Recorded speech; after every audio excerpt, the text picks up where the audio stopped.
Namaskara and welcome to BIC Talks, a podcast brought to you by Bangalore International Centre, where we present conversations that move, inform, and encourage discourse.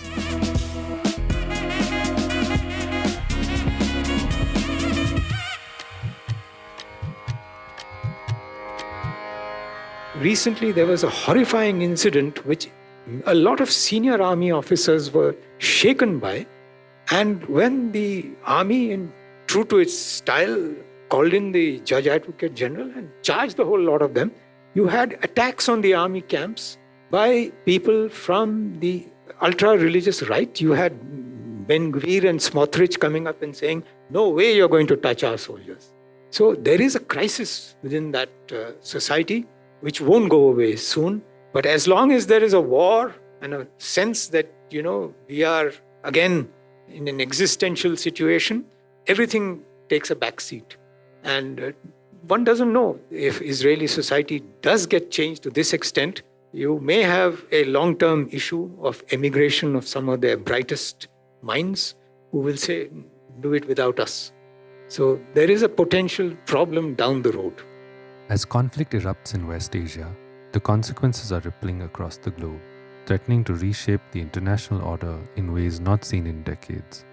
Former Foreign Secretary and Ambassador to Israel, Ranjan Mathai, and former Deputy National Security Advisor, Latha Reddy, together with Stanly Johny of The Hindu, discussed the geopolitical, economic, and security implications of this crisis for the world and for India. This episode was adapted from an event that took place in the Bangalore International Centre in October of 2024. This conflict has been going on for the past 1 year in West Asia, which is India's extended neighborhood. If you look at West Asia, the West Asia of September 2023, exactly a year ago, the region looked entirely different. From a geopolitical point of view, Jake Sullivan, the National Security Advisor of President Joe Biden, had written an essay in Foreign Affairs in October 2023, arguing that the Middle East has been quieter today than it has been in decades. And this essay went to print on October 2nd. And within a few days, Hamas carried out the October 7 attack. And if you look at it from Jake Sullivan's point of view, or the American point of view, the Abraham Accords that were reached in 2020 between the Arabs and the Israelis were still holding. The Saudis and the Israelis were in an advanced stage of normalizing their relationship, as Crown Prince Mohammed bin Salman himself said in an interview to the CNN. And here in India, in September 2023, when President Biden was here for the G20 summit, they announced the India-Middle East Economic Corridor, proposing to connect India's western coast through the Gulf, the Emirates, Saudi Arabia, Jordan, Israel, and then across the Mediterranean Sea with Southern Europe. And the Palestine issue, yes, the issue has Israel-Palestine relationship has remained tensed, but the Israelis were treating Palestine or the Palestinian resistance as a security nuisance, which they thought that they could continue to tackle it without facing any major consequences. But then October 7 attack happens, which changes the whole regional security dynamics. Now what began as Hamas's attack, or after Israel launched its retaliatory war on Gaza, which the region today is on the cusp of an all-out regional conflict with many more actors. Israel today is fighting two wars on two fronts. Its war in Gaza is still continuing, whereas it launched an invasion of Lebanon last month, which is going on. And then on top of this two-front war, you have an unfolding confrontation between the Israelis and the Iranians. Iran launched 2 direct attacks on Israel this year, and Israel actually attacked the Iranian embassy complex in Damascus.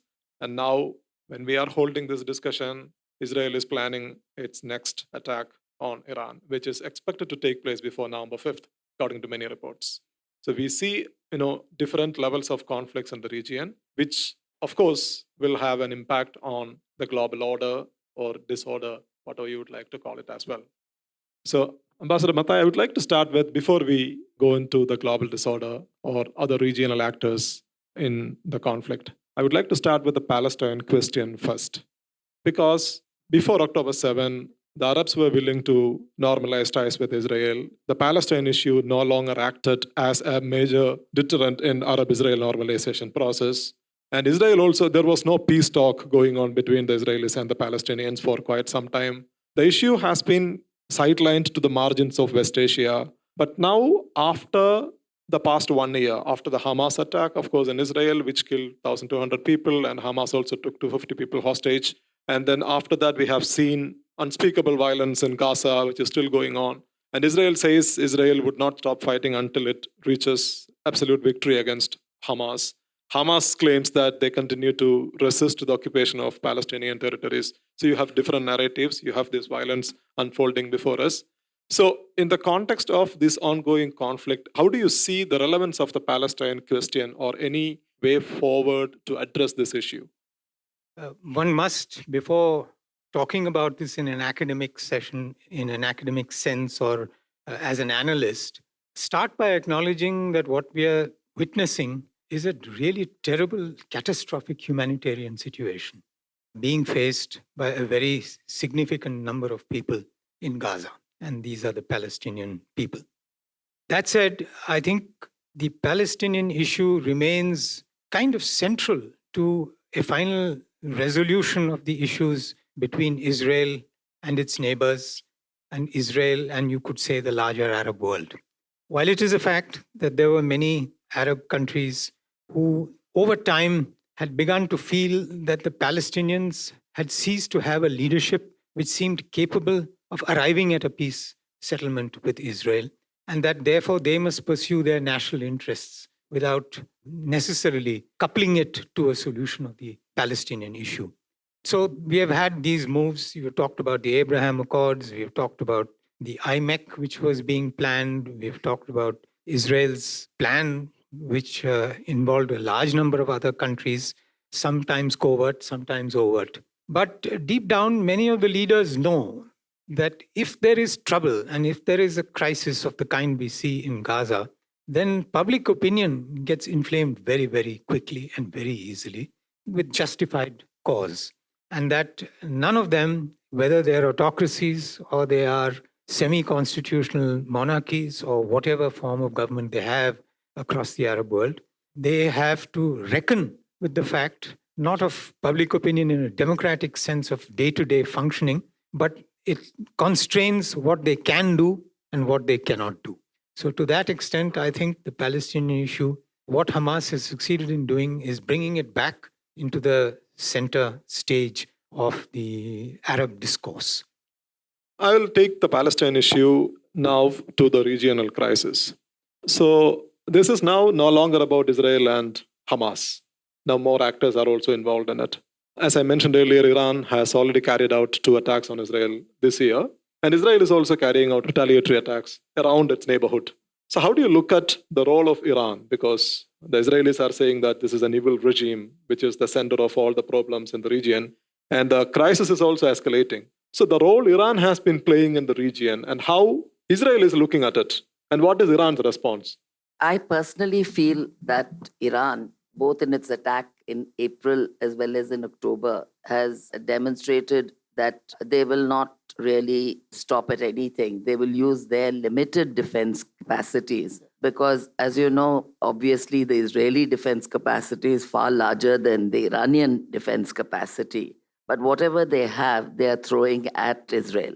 And the October 1st attack, or for that matter, the April attack, what they've been able to do is to launch ballistic missiles. And they've had a few hits in Central and Southern Asia with this latest attack. And many, the Israelis claim, have been blocked by their own air defense systems. Netanyahu has responded aggressively. And the US, of course, backs Israel.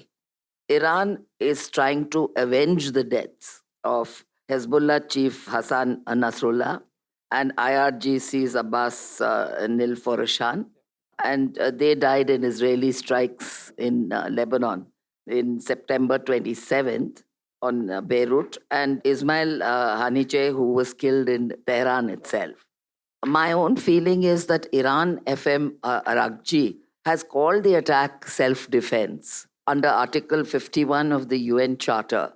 And they claim their aim has only been to target military and security sites in charge of genocide in Gaza. He said Iran had patiently waited for a ceasefire. And he said their response was now done. It was final. unless there was further retaliation from the Israeli side, which is what we are anticipating now, that by, as you say, by November 5th, there may be some retaliatory attack by Israel. In April, of course, they launched the first strike, Iran. And hundreds of ballistic missiles and UAVs were then launched also. Biden persuaded Israel at that time to limit its response, which effectively showed its military superiority with deep penetration into Iran. Asymmetry in defense capacities, as I said, is obvious. Iran has therefore avoided till now further confrontations. But after April, only a sort of shadow war prevailed, a feeling in Iran that deterrence had been restored. After November 23rd, there have been a series of November 23rd of last year, there have been a series of body blows, I would call them, to Iran. There have been airstrikes, covert ops, deaths of several leaders, whether of IRGC, Hamas, or Hezbollah. The Operation True Promise by Iran in April was a retaliatory strike. Israeli attacks decimated multiple layers of leadership in Hamas, Hezbollah, and IRGC. Israel wanted to eliminate as many high-level military personnel from Iran as possible, basically. They also wanted to cripple and dismantle Iran's hardware by striking missile and launch facilities and the infamous pager attack, where scores of people were killed and mutilated when they blew up the pagers in Lebanon. Iran now claims it was forced to respond, and the axis of resistance, as they call it, is under threat. And Khomeini has decided to retaliate. And I think Iran's October 1st strike has multiple messages. Firstly, it domestically assuages the hardliners who've been calling for revenge for the death of Nasrallah and others. Both Hamas and Hezbollah are now severely crippled. After Hamas's October 7th attack, that was the previous year, of course, Hezbollah bombings began in northern Israel. By September 2024, Hezbollah claimed that it had carried out 2,785 attacks versus Israel in 1 year. Iraq also launched 170 attacks separately in both Iraq and onto Israel. Netanyahu, I think the immediate provocation for the October attack was that Netanyahu broadcast an address directly to the Iranian people, asking them to rise against the theocracy, the theocratic regime in power. This was a direct provocation. And the next day, if you see, the attacks began from Israel. So Israeli response is now awaited. We have to wait and see how it goes. So that's as far as Iran goes. In April, when the Iranians launched the attack, they had let the Americans know apparently in advance, 3 days in advance. That's right. And this time they didn't. This time there was no prior information. No prior. So they actually wanted to hurt Israel this time. They did. Because this was retaliation for the killing of their leadership in both Hamas and Hezbollah. Yeah. So if I look at the chain of events, which ma'am also described here, what I see, correct me if I'm wrong, what I see is that it was Israel that took the war to Iran. It was Israel that bombed the Iranian embassy complex in Damascus. And Nasrallah opened what he called a support front immediately after the Gaza war, but he was fighting a limited war from southern Lebanon. But then Netanyahu decided to escalate the conflict against Hezbollah in July. Apparently, I think it was on July 30th, he killed Fouad Shukr, the Hezbollah commander. Why is this? Why is Israel escalating the conflict? Well, Israel is escalating the conflict because it sees this present moment in history as a window of opportunity to reduce its most critical enemies drastically in strength and ability. But I'd like to put in a little caveat on some of the assumptions we all make when we talk about Lebanon and Iran and Israel provocations, etc. See, I make a distinction between what I said about Gaza and what I would say about Lebanon or Iran. For both Lebanon and Iran, the current conflict with Israel and its history is a war of choice. For the Palestinians, it's a war of survival. It's a fight back.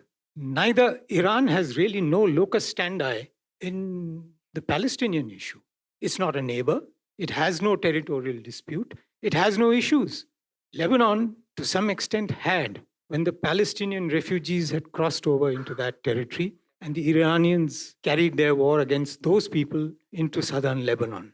Hezbollah actually was created at that time as a resistance movement, which took over an initial internal resistance movement, which was Amal.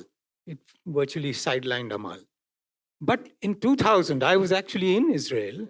They withdrew from Lebanon, and the United Nations certified that they have completed their withdrawal from Lebanon. So why is Hezbollah carrying on a fight against Israel? It doesn't allow the Palestinians who used to be there to come back to the border regions. It is a resistance movement. It is a resistance movement which is fighting against the Lebanese government. It has today overawed the Lebanese. It has an army larger than the Lebanese army. Its writ runs stronger in large parts of the country than the government of Lebanon does. So for them to claim that there was a provocation from Israel is a bit of a stretch when you compare it with the situation of Hamas and Palestine. For the Iranians, it's even more.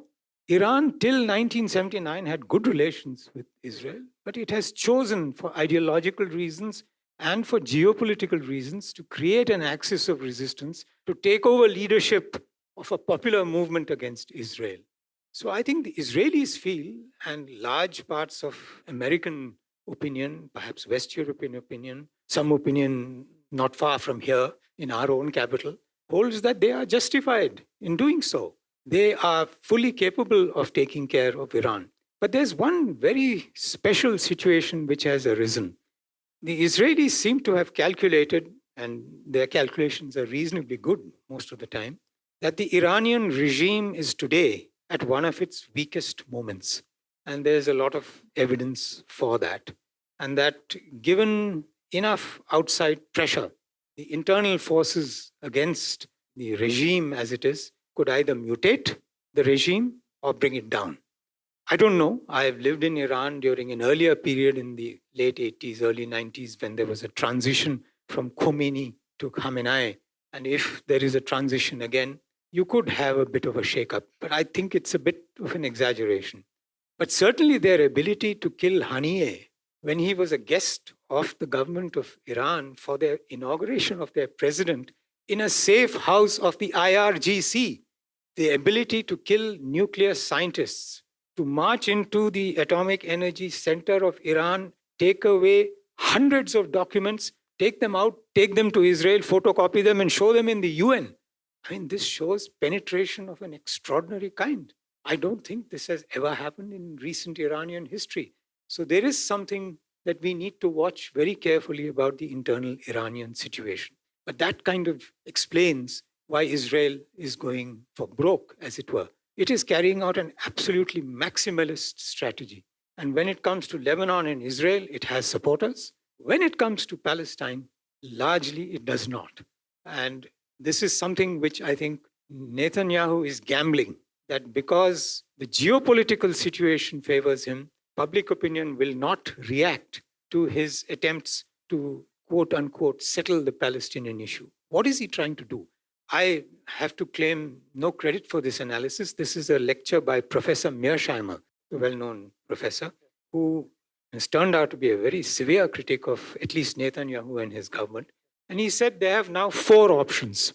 One is the same slogan which Hamas uses, which is from the river to the sea, from the river Jordan to the Mediterranean Sea is one state. Okay, now when the Palestinians and Hamas sings it, they're talking about a Palestinian state. When some of Netanyahu's followers are trying to do that, they're talking about a Jewish state. So what will they do? There are 7.5 million Palestinians between the river and the sea. What are they going to do? He says there are 4 options. One, you have a unified state, which no Israeli is willing to countenance. You have apartheid, in which you rule and you convert this large body of people into second-class citizens.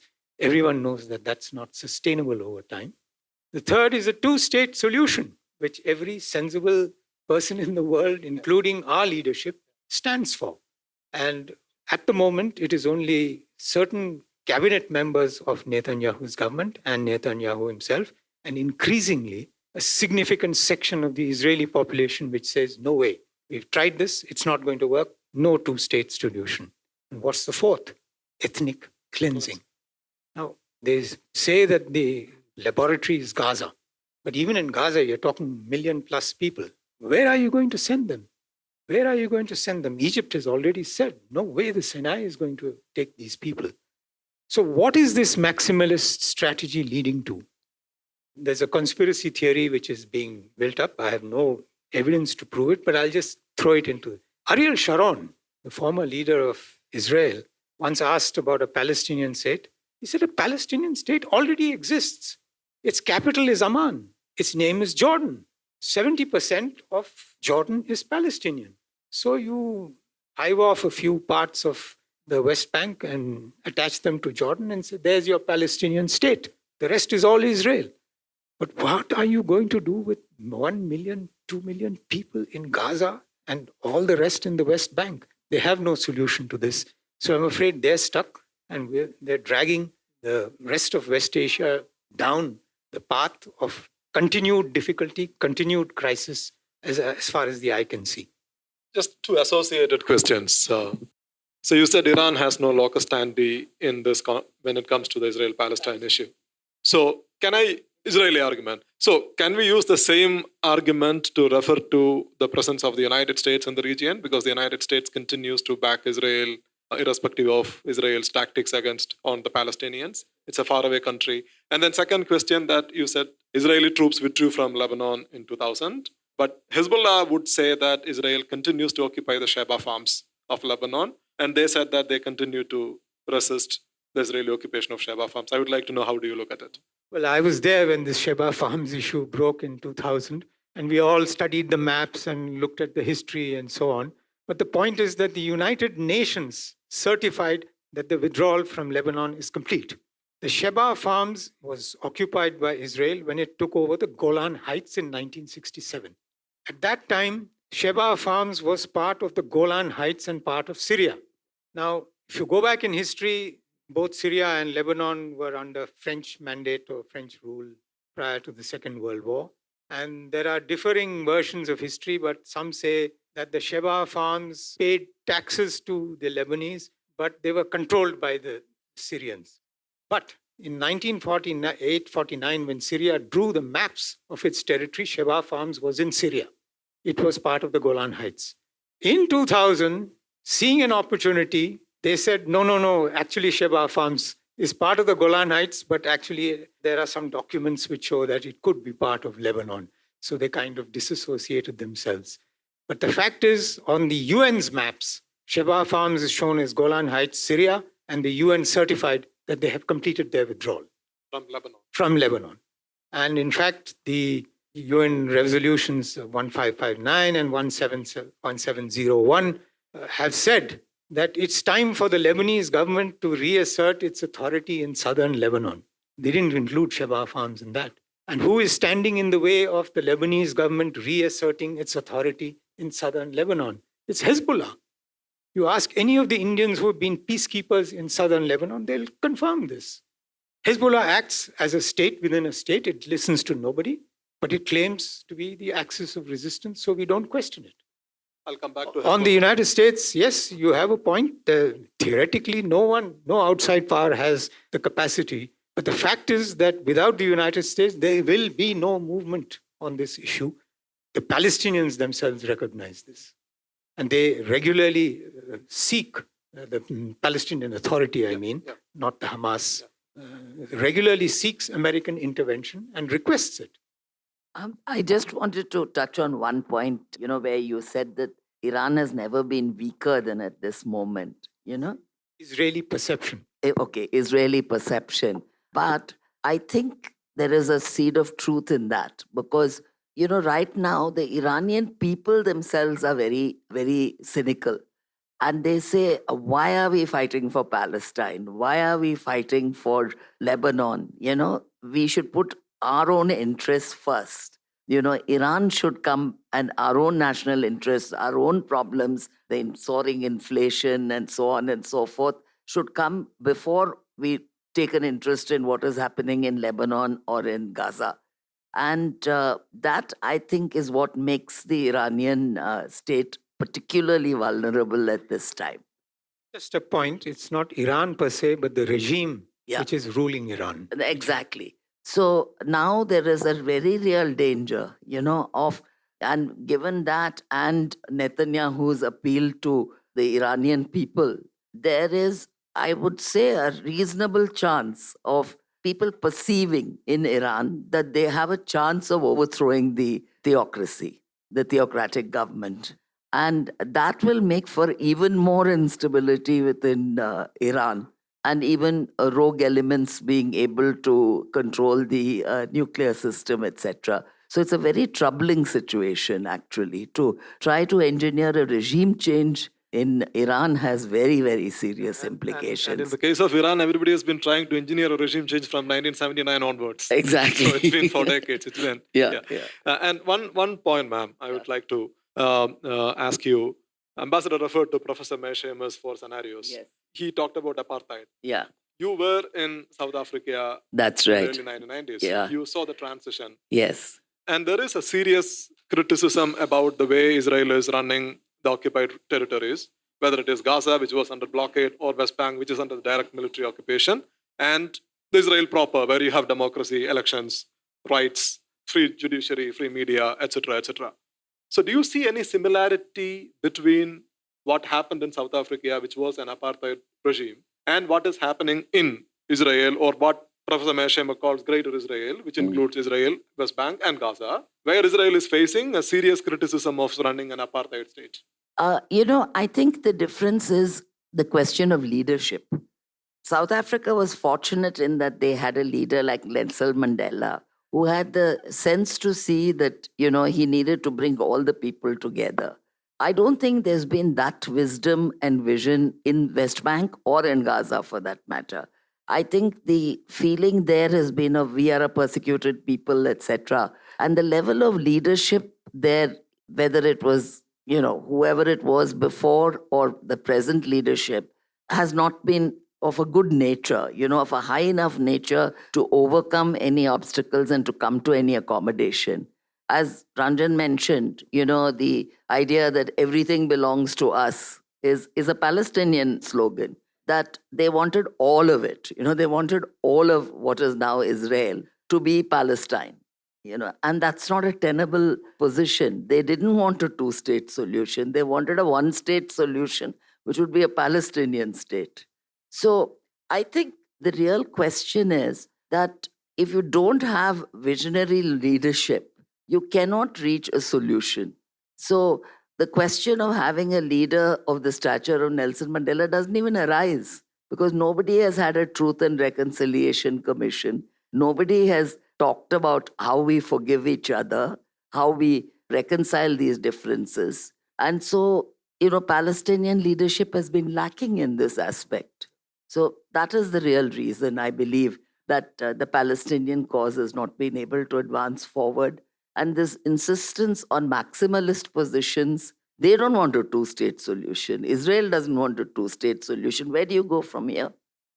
Now, if you look at the position Indian government has taken, especially over the past 1 year, India historically has been a vocal supporter of the Palestinian cause. And if you look at the official position, the government still says that India strongly supports a 2-state solution. And I could also see that at the UN, India voted in favor of 4 resolutions that clearly recognizes Palestinian self-determination, etc., etc. But overall, there is a growing criticism that India remains silent, even when there is this mounting humanitarian crisis in Gaza. 42,000 people have been killed. Almost the entire population of Gaza has been displaced, etc., etc. So how do you look at overall India's position towards the Palestine issue, particularly in the last 1 year? Well, I think there's a case can certainly be made that we could have been more vocal on issues, humanitarian issues. But I think the focus in Delhi is on the Indian national interest, which is to say that for us, and we can come to that when we are talking about the position of various extra-regional powers in West Asia as a whole, the region is of critical importance, and the restoration of some kind of order across it is very, very vital. I think what started the tendency towards silence was the scale of what Hamas was able to do on the 7th of October, which I think many Israelis say perhaps since 1948, in a single day or two, they have not taken casualties on this scale, and they make a very serious case about the brutality with which the attack was carried out against women, children, people at a celebration, and so on. I think that struck home very strongly to India, which is also a victim of terrorism. So the initial response and that sense of horror has not gone away. And the belief that the making statements constantly will help resolve the situation is a bit overstated, I think. So the general sense in Delhi, I think, is that what are we going to achieve by being critical of Israeli actions or talking about the humanitarian situation? If there is an action by which we can help, I think we would be willing to help the United Nations in restoring whatever it can, or the Red Cross or the others. But we have not got there. So I think there's a certain degree of, candidly, self-interest in not being too vocal. You have a very good relationship with Israel. You find also that the countries which really matter to you in the Arab world, which is in the Gulf, and perhaps to some extent Egypt and some of the other large Arab states, they're also, apart from occasional statements, not terribly vocal about it. Much of the noise is actually emerging from civil society and civil society-driven protests in Europe, in many parts of the Arab world, and now increasingly even in the United States, Canada, and many other countries across the world. So someone asked that, okay, what has the organized OIC, which gets so worked up on many other issues, what have they recently said or done about Gaza? Have they raised a fund to help? Have they approached the UN saying you must take a mission there? So India standing up and sort of barnstorming on it is not going to achieve a lot. I think that is the kind of calculation which exists in Delhi on this. So this middle path, you think, is serving India's national interests? I believe so, because we have kept lines of communication open to key Arab partners. I know the discussions have been held with UAE not so long ago, with Saudi Arabia. These are the two key countries as far as we are concerned. We have had interactions with Egypt. We continue, incidentally, to talk to the Iranian government about our bilateral relations as well as regional issues. So we've kept lines of communication open, but our link with Israel is today very, very vital to us. And we'd like to keep that intact. Not that it's actually flourishing just now because Israel is so preoccupied with its war, but that said, we need that relationship. Why it's vital? Can you explain? It's vital from the point of view of defense, intelligence, and technology. The technology, the general assumption is that it's all defense related, not necessarily so. We do a lot of work in agriculture, desalination, and so on. But the fact, quite plainly, is the key is defense and intelligence, security. So again, when we talk about India's policy, how do you look at India's ties with Iran in this context? Because it was after the April attack, you talked about the April attack, when Ibrahim Raisi was still around, India signed the Chabahar redevelopment agreement with the Iranians. And then External Affairs Minister had traveled to Tehran. So India wanted to maintain its engagement with Iran. But at the same time, Khamenei, the supreme leader, had tweeted recently raising the issue of minorities being oppressed in several countries, including India. So do you see any strain in Indo-Iranian relationship, or how does New Delhi look at Tehran? The Iranian-Indian relationship has been complicated for a long time. Part of the reason has been the sanctions regime in Iran. You know, that's made the whole question of our payment for Iranian oil shipments very complex. And I myself was engaged in negotiations with Iran on this question of payments. And they are very obdurate that they want it to be done in a particular way, you know, through foreign exchange transactions. We've suggested rupee transactions to overcome this problem. But they are very insistent, and then they are not able to come up with solutions because they are so internationally isolated by the sanctions, the banking sanctions and others, that no bank is prepared to really engage in this trade. So Iran was very angry with us because of this, because we were suggesting a rupee exchange. And they are very difficult to negotiate with. Iran is not an easy country to deal with. Like I remember, I had a marathon session with their Deputy National Security Advisor which went on for 7.5 hours. It was very wearying because they have no concept of negotiation being that you give a little and take a little. It's like a maximalist position. So I think negotiating with Iran has always been difficult for various reasons. I don't see them really being able to relax their position in order to accommodate Indian interests, which is why the Chabahar agreement becomes interesting. I'm not exactly sure how it's going to move forward. Financing is an issue, definitely, because international agencies will not finance the Chabahar project. So it would all have to come from the Indian side. And frankly, I think at the moment, everybody is too preoccupied with the crisis itself and the ongoing clash between Iran and Israel to really concentrate on Chabahar. So I don't see that really progressing in the near future. Just adding to what you said, I was in Tehran in 2020, February 2022, right after the Ukraine war broke out. So we were talking to an Iranian diplomat, and we also got a sense that the relationship actually strained. A lot of issues were there. And this Iranian diplomat was telling us that you want to engage us only if the Americans approve of it. So otherwise, you stay away from us. So that's the Iranian point of view. Yeah. So they were also very critical. Yeah. So now let's go to the title of today's discussion, the global disorder. It's interesting. I mean, as a student of IR, when I look at what's happening in the world, so I see two major conflicts in Europe. Russia's war with Ukraine is going on. And here in West Asia, there is a major conflict is unfolding before us. And Russia is getting support from the Iranians. They have sent the drones. The Europeans are also accusing Iran of supplying ballistic missiles to the Russians. And now Iran is going to face another attack from the Israelis. So two questions. One, these conflicts, do you see any links between these two conflicts when you look at the global order? And then secondly, a hypothetical question. If the crisis in West Asia escalates into a full-blown war, do you foresee the Russians coming to Iran's defense? What exactly is global order? And, we all talk about it, world order, global order. So I looked around for various ways of explaining it. And the first interesting one I came across was in a book by Henry Kissinger, of course, both famous and notorious at the same time. And he said, what is global order? He said, global order is a concept held by a region or a civilization about the nature of just arrangements and the distribution of power thought to be applicable to the whole world.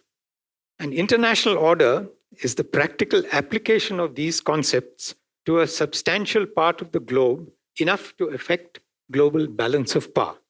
So now if you look at West Asia, Russia and Ukraine is a huge subject by itself. The global order as it stands in West Asia, you began by referring to what Hamas did to overturn a status quo which everybody was happy with. Everybody was not happy with it, but frankly, that was the global order at that given point of time. And what was that global order? Global order was basically the whole region, irrespective of internal differences in relationship between one country and Russia, one country and China. By and large, it was part of an American-dominated global order. Not unipolar, certainly not, but largely an American-dominated one. The dollar is the only currency which matters throughout this region. And while everyone claims that because the US is self-sufficient in oil, it's not interested in the oil markets, it's a complete myth. Because oil is important to your adversaries, they will continue to be very interested in it. And they have demonstrated that. So this kind of order was what has started getting shaken up. Now, what is the Chinese interest in this order? The Chinese interest in this order is to make inroads for their own sense of a new world order in which the Belt and Road Initiative will shift power a little away from the maritime to the internal lines of communication in Eurasia, increase Chinese influence to the point where many of these countries will gravitate towards a Chinese-led order rather than stick with the current one. The Russians, well, they were the only other serious player in this region, as they demonstrated in 2015 when they went and literally saved Syria from destruction. It was on the verge of destruction. At that point, even the Americans could not do anything about it.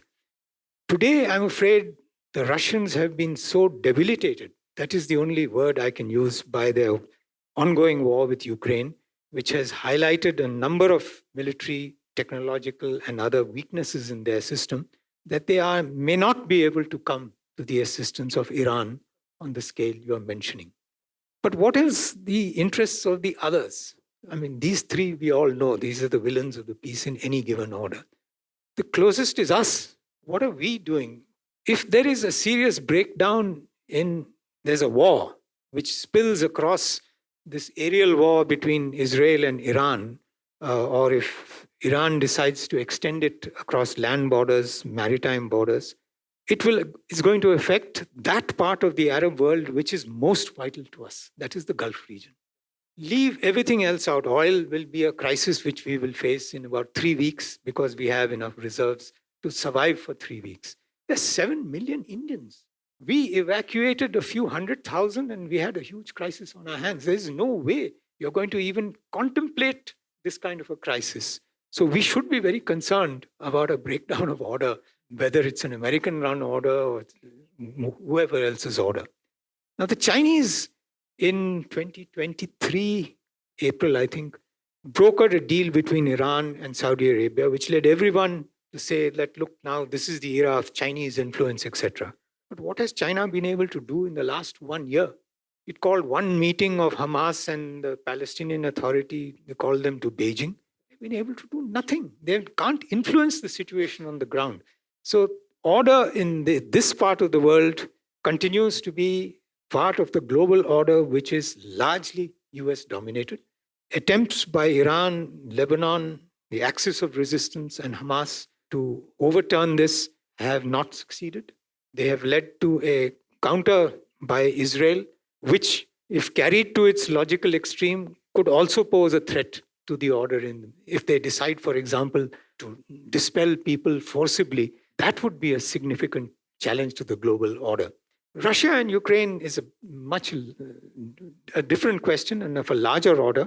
I don't think that really challenges the global order to the same extent, at least if you listen to the Russian narrative, which is just resolving a problem which was created for them by the aggressiveness of NATO.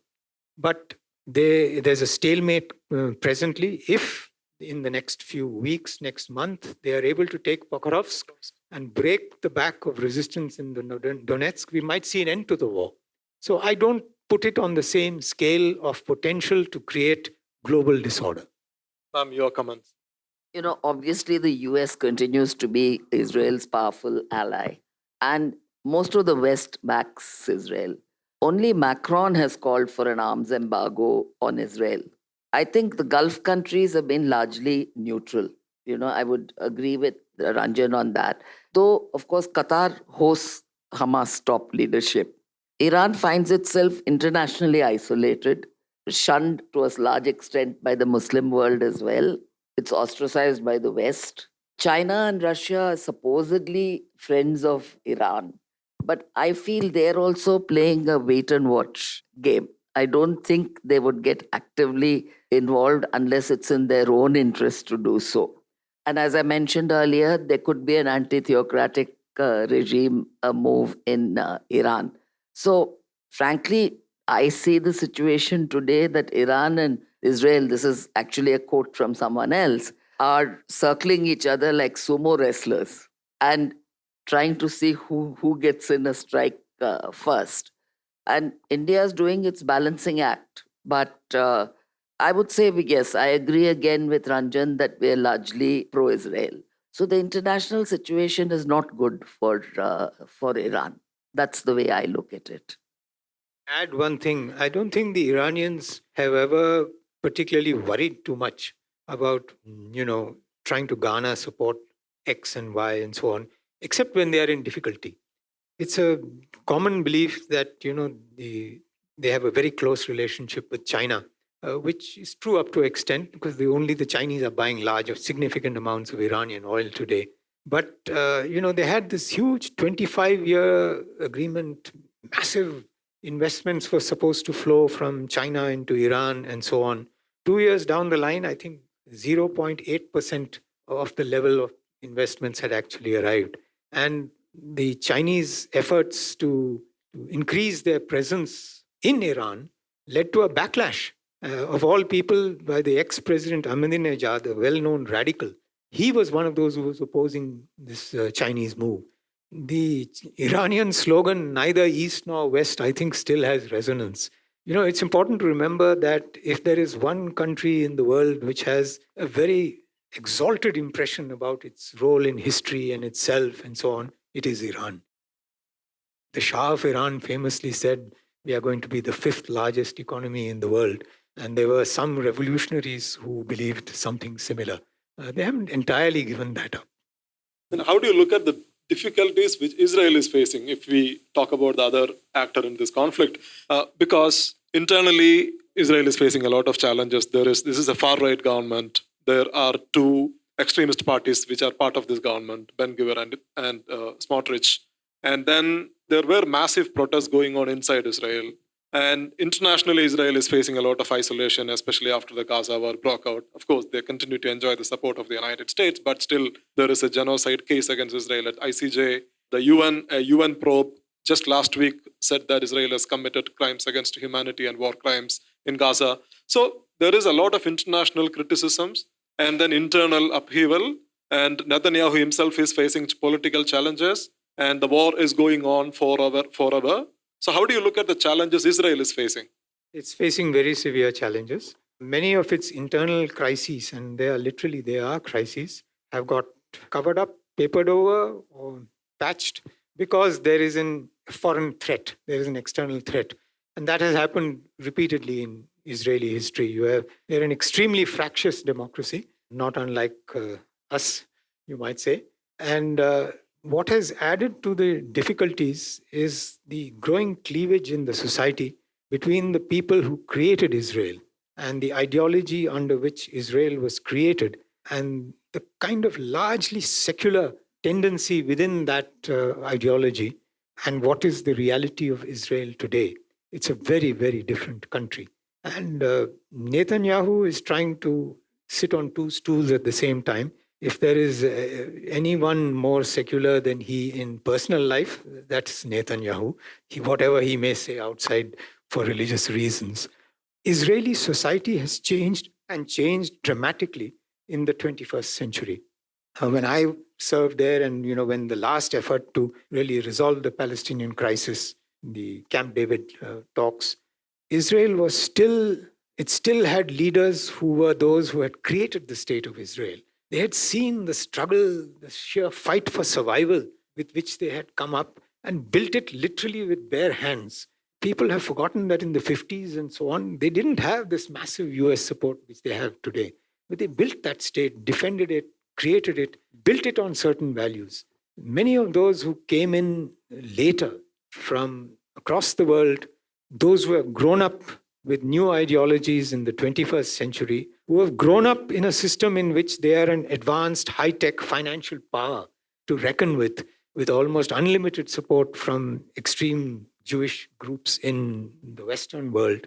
They take for granted many things which earlier Israelis didn't. And this cleavage is very, very significant. And what has added to it is the growing influence of the religious right. Israel always had a strong ultra-religious group. And in fact, it was Ben-Gurion, I think, who actually gave them exemption from compulsory military service, which the secular Israelis really resent. But today, there are significant section of the population. Some of them actually do join the army, but not to serve in the army as they know, but to change the army. Today, 30% of the young officers in some courses are people whose background is actually religious. And the demonstration of how bad this has got is the fight over Netanyahu, the judicial independence, and so on, which nearly brought his government down. But this war seems to have bailed him out. But these problems will not go away. Recently, there was a horrifying incident which a lot of senior army officers were shaken by, was the torture and rape, male rape of prisoners in the West Bank. And when the army, true to its style, called in the Judge Advocate General and charged the whole lot of them, you had attacks on the army camps by people from the ultra-religious right. You had Ben Gvir and Smotrich coming up and saying, no way you're going to touch our soldiers. So there is a crisis within that society, which won't go away soon. But as long as there is a war and a sense that, we are again in an existential situation, everything takes a backseat. And one doesn't know if Israeli society does get changed to this extent. You may have a long-term issue of emigration of some of their brightest minds who will say, do it without us. So there is a potential problem down the road. I saw a report, at least 500,000 Israelis left the country since October 7 last year. That includes, I think, a lot of tourists, many of whom will come back, but a significant number.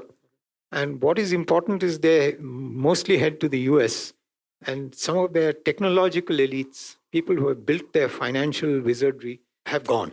Some people are confident that if peace is restored, they will come back. But if the society itself is changing, then I think they need to worry. And I think serious minds are worried. Is the two-state solution still viable? I don't think so, because as I said earlier, Israel doesn't want a two-state solution. Palestine is not prepared for a two-state solution. So I don't see how this theory can advance. Frankly, I don't see an immediate way forward. I only see the conflict escalating, and I see a very bleak future as far as Iran and Israel are concerned. I think there is no solution except a two-state solution. It's not likely very soon. But let's not forget, when we talk of the river to the sea, this is the Hamas doctrine. The Palestinian Authority, weak, corrupt, ineffective as it is, if it is able on the destruction of this war, to rebuild its cadres and grow, then there may be an attempt at least to bring in some kind of a limited administration. See, one of the reasons the two-state solution broke, at least from the Israeli point of view, was that the Palestinian Authority under Arafat was not willing to accept half a loaf. He wanted the full loaf, not the whole of Israel, all the occupied territories. Serious Israelis who were keen on peace told him, start with this, give it 20 years and maybe things will change if there is peace. That, I think, is the only way out, because there's been too much bloodshed. There's too much suspicion of each other. Unless there is a long interim period, when there is an administration, the Palestinians are able to rebuild some kind of a life. The Israelis no longer fear that administration's aim is to destroy the state of Israel. Then I think some kind of a limited two-state solution may be possible. But right now, it doesn't look possible, and the kind of scenario which Latha mentioned seems more likely. Basically, I think that unless the two sides really retract from their positions, there's not going to be a movement forward. That is why I feel that it's going to be very, very difficult at this stage, because both have taken maximalist positions. So that's where we are today. And I really hate to be pessimistic. I'm an optimist by nature, as you know. But in this case, I'm afraid one has to sound a note of warning. So one final question. You both were foreign policy practitioners. Ambassador Mathai said that India's middle policy is actually serving India's national interests. My question is, how important is morality in foreign policy? I'm afraid morality today has been trumped by a realpolitik. And, the old idea of ethics, values, the Nehruvian idea that we need to be an example to the world, we need to lead by example, etc., is no longer valued in this country. So I don't see this as advancing in any way. Well, every nation acts in its own self-interest, so it's not unique to us. Every nation asks this question from time to time, is morality relevant, and so on. There are times when it does seem that society demands, polity demands, and you do act in certain moral ways. But most of the time, you act on self-interest as defined economically, technologically, militarily, politically, above all politically. But somehow, deep down, never forget, morality is always a yardstick against which you are judged. Now, why that is the case is a question we need to answer. But that is a question which remains on the table all the time. Is what you are doing, quote unquote, right? It may be opportune. And you may say you're not doing it because it's opportune. But throughout history, you'll find this again and again when you read it. At some point, this question does get raised. Now, why it is for philosophers to answer. I don't know. You have been listening to BIC Talks by Bangalore International Center. If you like what you heard, do follow us on social media. Keep up with our programming by signing up for our mailer on the website or leave us a review or rating on Apple Podcasts or iTunes. The crew that makes these podcasts possible is Gaurav Krishna and Ishan Gupta on sound supervision and production, with support from S. Sarunaraj and Raghu Tenkaila. Artwork is designed by Chandni Venkataraman of Crisscross Design Studio. Don't forget to subscribe to our channel on your favorite podcast platform. It can also be accessed on our website, bangaloreinternationalcenter.org. This is Lekha Naidu signing off on behalf of everyone at BIC.